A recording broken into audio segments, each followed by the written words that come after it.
So, under the nervous system or neurophysiology, today we are going to study about impulse propagation. So, what is impulse propagation? So, in this impulse propagation, we can see there are four basic steps or four stages are there. We can see what are the basic stages in impulse propagation. One is the membrane potential, then there is depolarization, action potential, and repolarization. And these are the four basic steps in the use of basic events in the use of a membrane potential or impulse propagation. So we have to first understand what is membrane potential. So if you look before you, this is the structure and features of a normal membrane. Here it's a diagram and you can see so many plus signs and minus signs. Actually this indicates a nerve membrane. This is the outer membrane of the neuron and this is also the outer membrane of the neuron. And what is inside is the cytoplasm of the neuron, or we call the exoplasm, and this is called exoplasm. And this is the outer portion of the neuron, or for the cell membrane of the neuron, which we call by the name axolemma. So what we are seeing is that the outer portion of the cell membrane of the neuron, or we call as the axolemma, is positively charged, and inner portion or inside of the cytoplasm or the exoplasm of the neuron is negatively charged. And this is the basic situation, basic condition that exists during in a resting neuron. What is a resting neuron? A resting neuron is not a neuron that is not transmitting any impulse. So a neuron which is not transmitting any impulse is called a resting neuron. And in a resting neuron, there is a charge difference. Here, if you look at the charge between this positively charged portion and negatively charged portion, there is higher negative charge. That is why it is written as minus 70 millivolt. So if you compare the electrical voltage across the cell membrane, the inside of the neuron is minus 70 millivolt. That is, it has a higher negative ions or higher negative charge. Now we will see how this charge difference comes. So first let's understand what is a resting potential. This explains the potential charge of neuron when neuron is in a resting state. So when a neuron which is in a resting state means a neuron that is not transmitting or not propagating any impulse. And such a neuron is known as a resting neuron. And neuron and the potential charge or the difference in potential electrical voltage across in the use of a resting neuron is known by the name resting potential. So this is what we are seeing is the resting potential. Usually it is minus 70 millivolt. And when the neuron is in a resting state, the number of sodium ions on the outside of the neuron. Here you can see, if you look at there are positively charged ions, and these positively charged ions are mostly sodium ions. So number of sodium ions on the outside of the neuron is more. That is, there are more sodium ions on the outer side of the cell membrane or axolemma than when compared with the number of potassium ions. The potassium ions is negatively charged. So the inside contains more amount of potassium ions, outside contain more amount of sodium ions. Now if you take the charge of the sodium ions, they are positively charged, and if you take the charge of the potassium ions, they are negatively charged. So inside contains more potassium ions, outside contains the more amount of sodium ions. But so there is a positive charge around the, so since there is more number of sodium ions on the outside, since more number of positively charged sodium ions on the outside, the total charge of the sodium this is here it is positively charged. Since there are more number of negatively charged potassium ions on the inside, the inner portion of the cell membrane or axolemma is negatively charged. Now, whereas the number of potassium ions in the exoplasm is more, so that the inner portion is negatively charged. In the exoplasm, in addition to this ion, there are many negatively charged impermeable ions. So normally, this is the situation. There will be sodium ions here and potassium ions here. But in the inside the cytoplasm or inside the exoplasm of the neuron, in addition to the potassium ions, we can see lot of other negatively charged neurons and negatively charged ions. And these ions are of different types. Most of them may be organic particles. Whatever it may be, there are so many negatively charged proteins.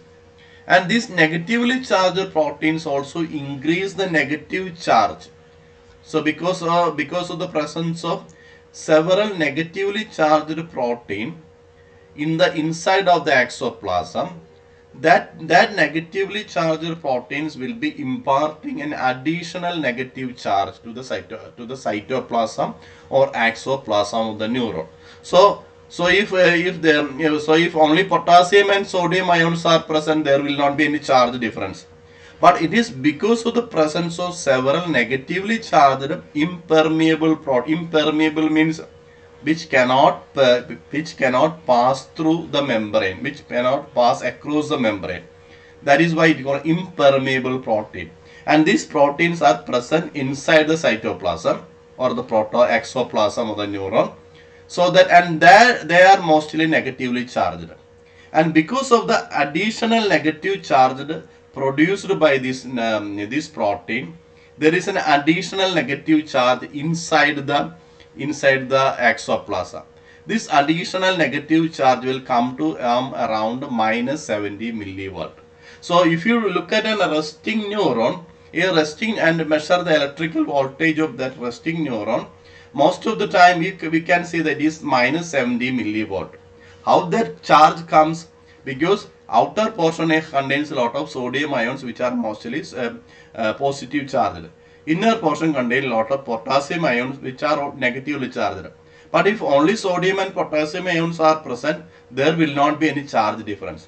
What happens is that normally inside of the exoplasm will contain, in addition to potassium ions, so many negatively charged protein.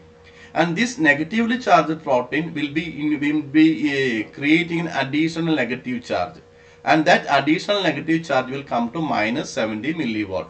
So because of that, if you examine the charge potential or charge difference between an exolemma, we can see that it has a charge difference of minus 70 millivolt. So minus 70 millivolt is the electrical voltage of a resting potential. So that is the meaning. How this minus 70 comes? Because there are 70 negatively charged ions, 70 negatively charged proteins.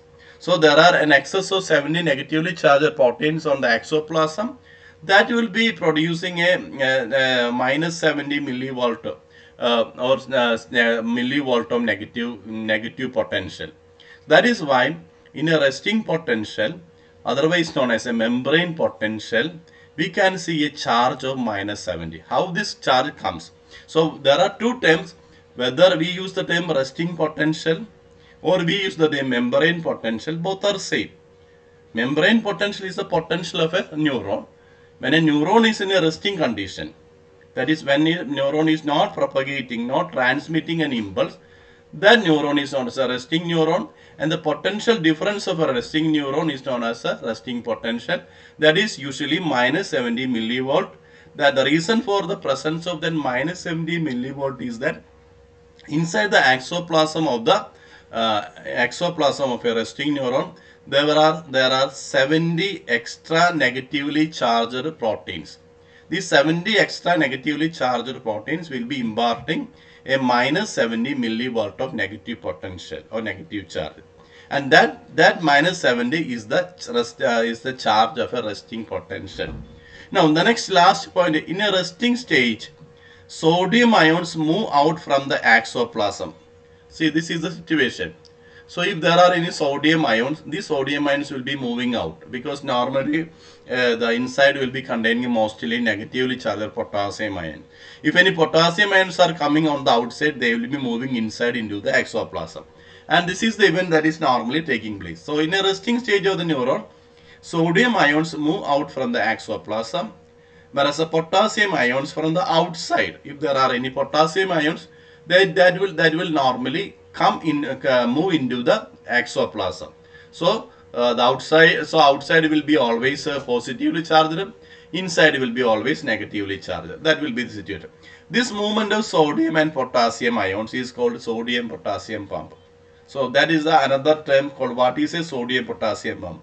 So normally how this pump is taking place, because if there are any sodium ions on the outside, and sodium ions on the inside the cytoplasm of the neuron, they will be moving to the outside of the neuron. If there are any potassium ions on the outside, that will be moving from outside to inside. And there is a pump of, that is helping in this transportation of sodium ions and potassium ions. That pump is known by the name sodium potassium pump. So that is so. So here there are three terms. One is membrane potential and resting potential. Both can be the same. Membrane potential can be potential of a membrane. But when that membrane is in resting condition, it is known as a resting potential. And the voltage is minus 70 millivolt. The reason is because of the extra presence of many negatively charged protein. And the another term that we have studied is about the sodium potassium pump. Sodium potassium pump is a pump that helps the potassium ions from the inside to move out. Potassium ions from the outside to move into the cytoplasm, and sodium ions present in the inside to move out of the exoplasm, and that pump is known by the name sodium potassium pump. Now so this is the first step, membrane potential. Now we go to the second stage. Second stage is a depolarization. What happens during depolarization? We will see that. So normally the charge difference is minus 70. Now there is another step. Whenever a stimulus touches the neuron, there is when some kind of stimulus. You know what is the meaning? When something, when for example, if your finger is being touched, pricked with a needle, that is a stimulus. If you are touching a hot object or a cold object, that is a stimulus. So anything that produces nerve impulse can be a stimulus. So when some kind of stimulus touches the neuron, sodium ions, where sodium ions are present outside, the sodium ions move into the exoplasm. That is, there will be a lot of sodium ions here.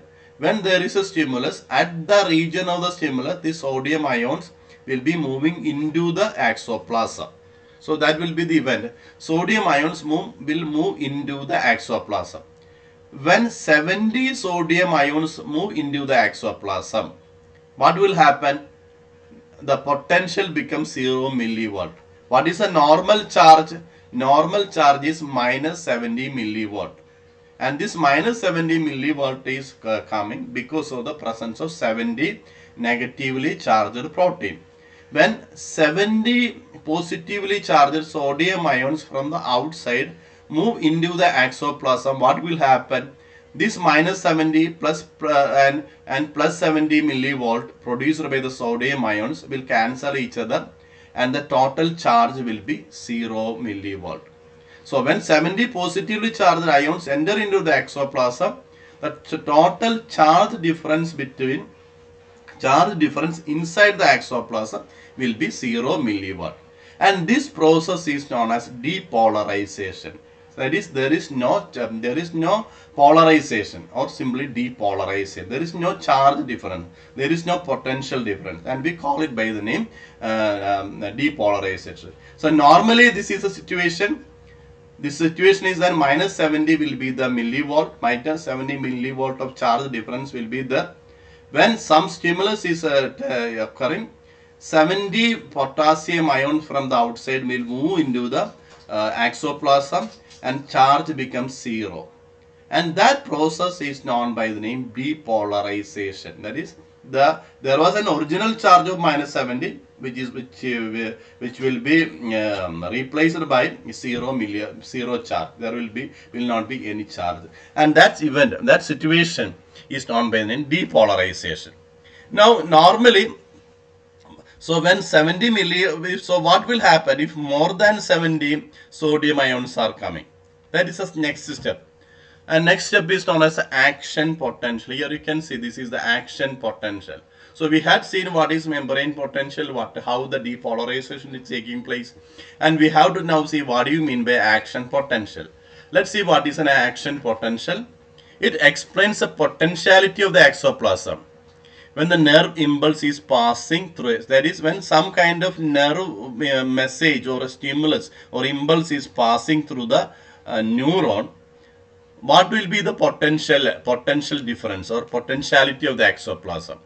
The movement of sodium ions from the outside into the exoplasm continues until exoplasm get minus 30 millivolt. That is not, if 70 sodium ions enter into the exoplasm, charge becomes 0. If 100 sodium ions are entering into the exoplasm, there will be an excess of 30 positively charged ions, and that will give a total voltage of plus 30 millivolt of electricity. So that will be the case. So how that plus 30 comes? Because 100 positively charged sodium ions enter into the exoplasm, and that leads to an extra positive charge of plus 30. And this event, and this is what we call, but the this is called action potential. But this depolarization as well as action potential never occur throughout the length of a neuron at the same time. That will be taking place in a wave-like pattern. At first it comes at this region, then next region, then the next region, like that. So the action potential will be passing across the neuron in a wave-like pattern, and that is a normal case. So there are three events we have seen. What is a resting potential or membrane potential? It is normally minus 70. When 70 potassium sodium ions move into the exoplasm, we are seeing that the nerve becomes depolarized, or simply means 0 millivolt. The charge becomes 0. When additional 30 sodium ions enter into the exoplasm, there is an extra excess of 30 positive charged particles, ions there. That will lead to an extra charge of plus 30 millivolt. And when that situation comes, we call it by the name action potential. Here you can see that inside contains 30 extra positively charged sodium ions, and that will be leading to a charge difference or potential difference of plus 30. So that will be the voltage of an action potential. Now the last event. What is the last event?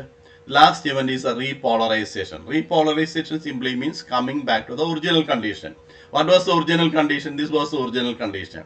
When action potential take place, it won't last for a lot of time. It will be lasting only a few seconds.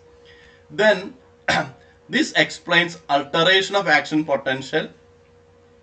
Alteration means change of action potentiality to membrane potentiality. What is membrane potentiality? Membrane potential difference is minus 70, and action potential difference is plus 30.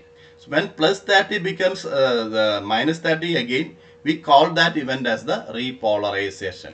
In repolarization, the positive plus 30 millivolt action potential is changed again to minus 70 millivolt.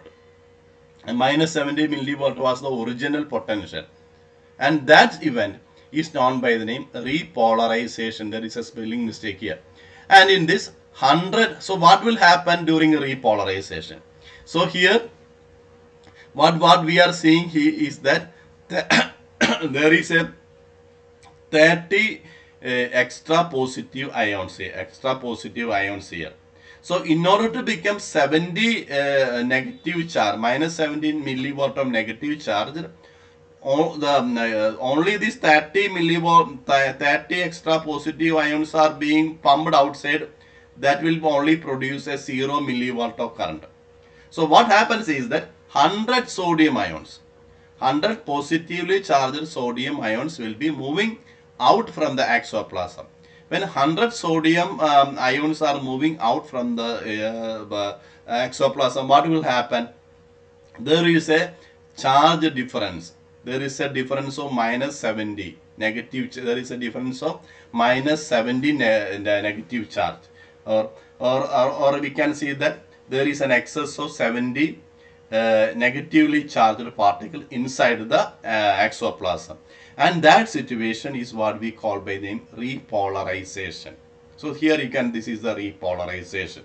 So during repolarization, what happens is that only that here we are seeing that only 30 positive which are extra.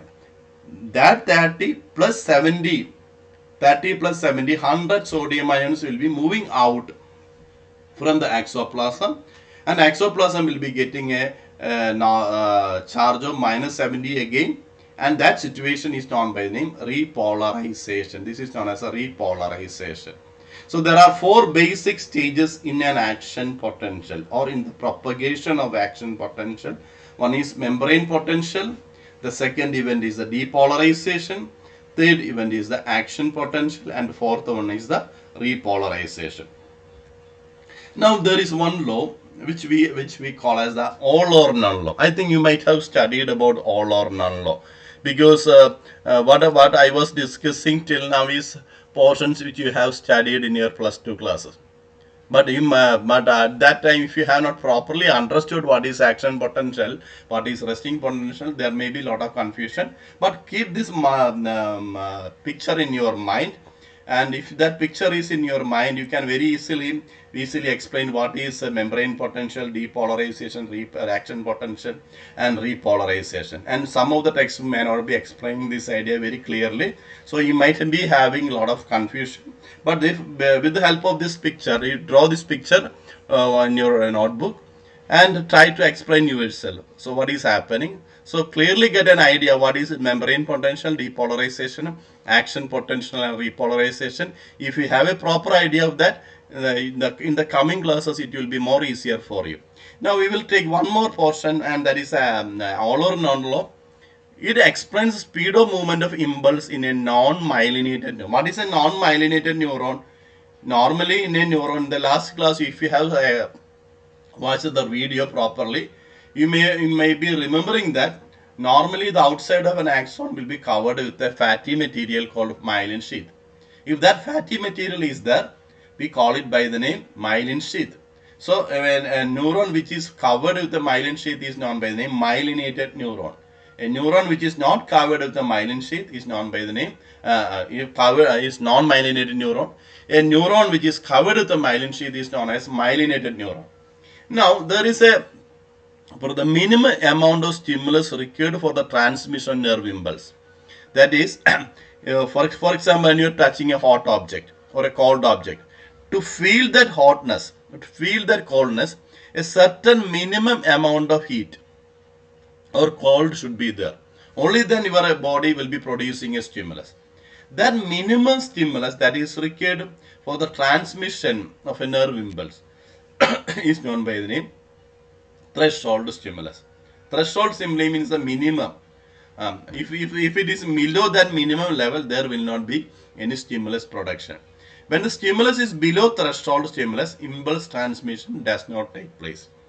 Even if the stimulus is more than threshold, the speed of impulse transmission is always same, and if the stimulus is same, if the stimulus is the threshold stimulus or more than threshold, that is what they are meaning that when the stimulus reaches a threshold limit, it will be producing a transmission of impulse. If the strength of stimulus is again more than the threshold stimulus, the speed of the impulse and transmission will be still same. That is, this law is known by the name all or none law. According to this law, either the impulse transmission take place or won't take place. If it is taking place, it take place completely. If it is not take place, it will not take place at all. So this is the principle of all or none law, and I think you have also studied about all or none law in your plus 2 classes. And in the next class, we will be studying about the different portions of myelinated neuron and synaptic transmission.